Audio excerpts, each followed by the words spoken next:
This is what he promised over and over again, all throughout the campaign. Nobody believed this guy at all. My friend Grover Norquist didn't believe this guy at all. He is the president of Americans for Tax Reform, or as I like to refer to it, Americans for Government Theft Reform. Grover, always so good to see you. Thanks so much for joining us. I can't believe anybody even bought into that. He kept saying it's not going to happen, as evidenced by this, I don't know what you would call it, the budget blowout. I mean, this is insane. Well, it's the same lie that worked for Bill Clinton. Bill Clinton said he wouldn't tax anyone who earned less than $150,000, and then Obama said he wouldn't tax anyone who made less than $250,000. They have to keep increasing it each time, but every one of those guys broke their promise, but it did get them through the election without a lot of ugly questions being asked. Ooh, that's a great point, because that's what it's all about. Although I would say, I do remember it did hurt George H.W. Bush when he said, read my lips, no new taxes. And then people did, and then they made him pay for it later because he did just that. So there's been a lot written. You've written a lot about this. You've discussed this a lot too at Americans for Tax Reform. This almost like $4 trillion bill now at this point. I've read everything from bailouts for newspapers, taxes on, they're really going after the vaping industry, which I think is going to make a lot of people angry. There is nothing in here that we don't need to spend any of this, quite frankly. What is the most egregious thing to you? There's a lot. But what do you think is the most dangerous thing? Let me rephrase it. The most dangerous thing in this bill. They're trying to create some more programs that will live forever, entitlements that will not go away. They're trying to do that with college. They're trying to do that with preschool. They're trying to take Medicare, which is going bankrupt the way it's run now, and bring it down to 60, so it'll go bankrupt for everybody sooner. Those entitlements are ones they'll come back in several years and go, guys, you have to keep this going. We promised people. The one-time stupid spending, you can sort of live through that. Okay, you did it. You wasted money. We got it. That's what Democrats do. Let's go back and do something new. If you can get people hooked on a new entitlement, that's a real problem. Yeah, huge problem. One of the other things that related to, really just this and the tax situation is the story that came out.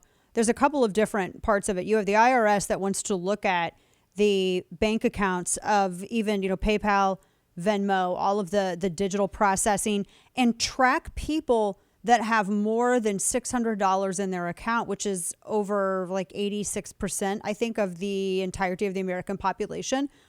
That's terrifying. They think that they're going to get enough revenue out of that?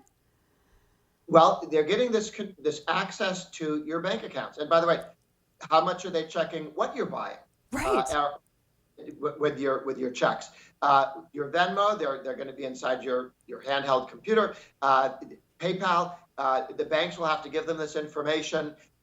They're looking for cheaters, but they want the power to look at everybody without a reason. It's one thing if you're investigating somebody who's a crook, you can get a subpoena. They're not asking for subpoenas. They want access to peruse through it. We know that the IRS leaks information that people have to embarrass them if they made a contribution to some non-left-wing cause. They get them harassed in California. They will have access to all of your life, and they will be able to share it with anybody they want. And no one has been punished at the IRS for this kind of behavior.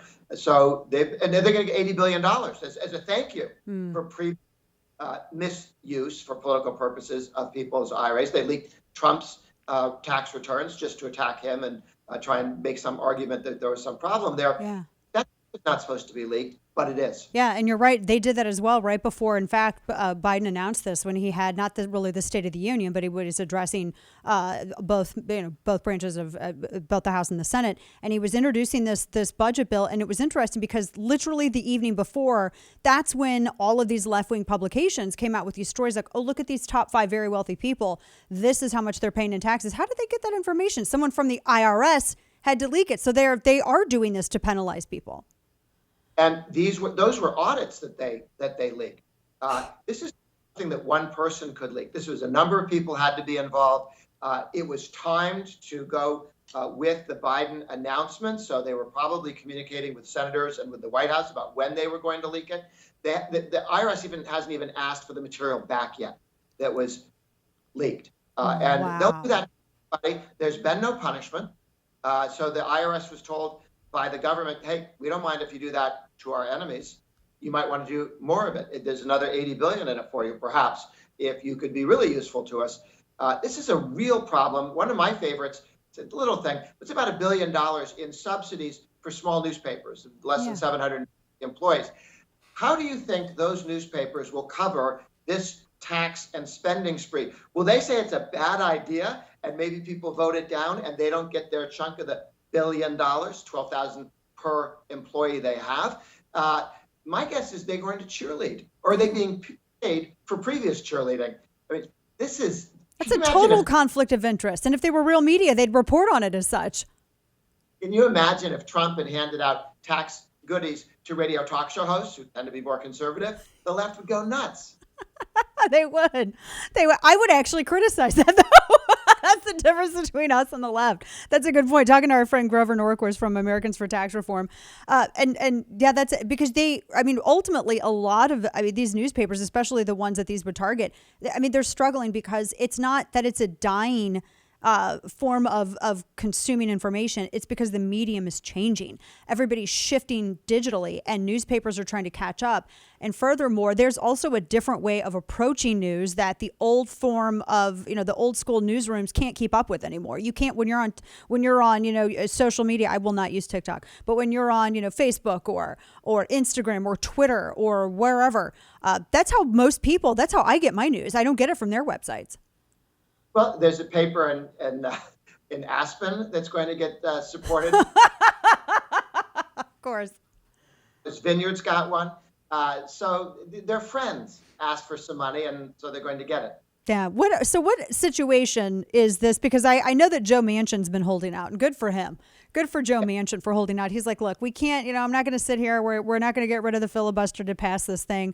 And I know that they've been trying to ply him with all sorts of special interest goodies. And so far, I don't think it's been working. But, where does this leave the most important person in the whole thing, the American taxpayer, with inflation, the cost of food and fuel, which, by the way, that was one of my favorite press conferences from last week, is when they had someone up there from the Treasury going, well, if you remove the increase of cost from food to fuel, then it's actually pretty much a historical norm. Just food, everything we eat. Where does that leave the American taxpayer, though, with all of this over their head?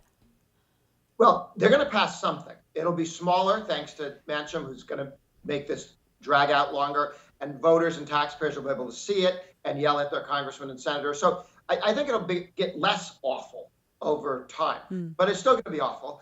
Here's what they're planning to do now. They're going to raise the corporate income tax in the United States so it's higher than China. They're going to raise the capital gains tax. The president wants it twice as high as China, okay? And higher than Europe, higher than China. So you're over in Germany with $1 million to invest. You put it in Biden's America? No, they steal your stuff. You put it in communist China, where they take less of your stuff.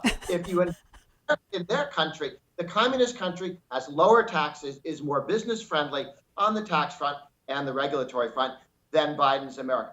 This is ridiculous. And the real pain here is going to be the jobs that they kill, the prices that go up. If you raise the corporate income tax, what happens? About the liberals in the government, the Joint Tax Committee, they admit that at least a quarter of the $2 trillion they want in higher corporate income taxes comes right out of workers' pay. Yeah. That's $500 billion in less pay for American workers. Other economists think it's about 75%.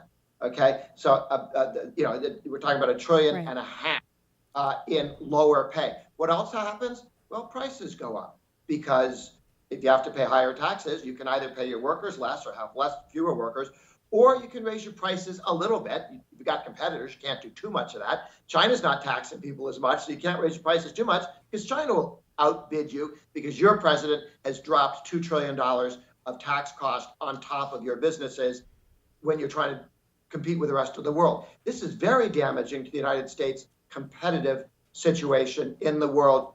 Lousy for jobs, lousy for wages.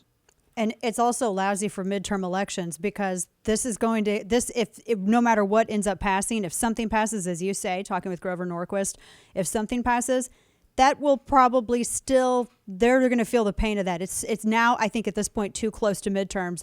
That's going to, I hate saying that, but it will turn out in Republicans' favor. I would think so. And last question for you, I would imagine that's given Democrats a little hesitancy here. It's scaring them. You mentioned vapors. There are 13 million vapors. They, at the state level, have defeated people because they taxed vaping. 13 million vapors going to be very unhappy. They're taking $100 billion out of cigarette smokers and so on. Average pay, $40,000 a year. Average pay, $40,000 a year. That tax on vaping and cigarettes is a tax on lower middle income people. And Biden said he'd never do that. He just lied. Yeah, he absolutely did. Grover Norquist, Americans for Tax Reform, ATR.org is the website. Grover, always appreciate your insight. I know we're going to be talking to you again as all this stuff just barrels through the process in D.C. Good to see you, my friend. Have a great weekend. You too, Dana. Mm-hmm.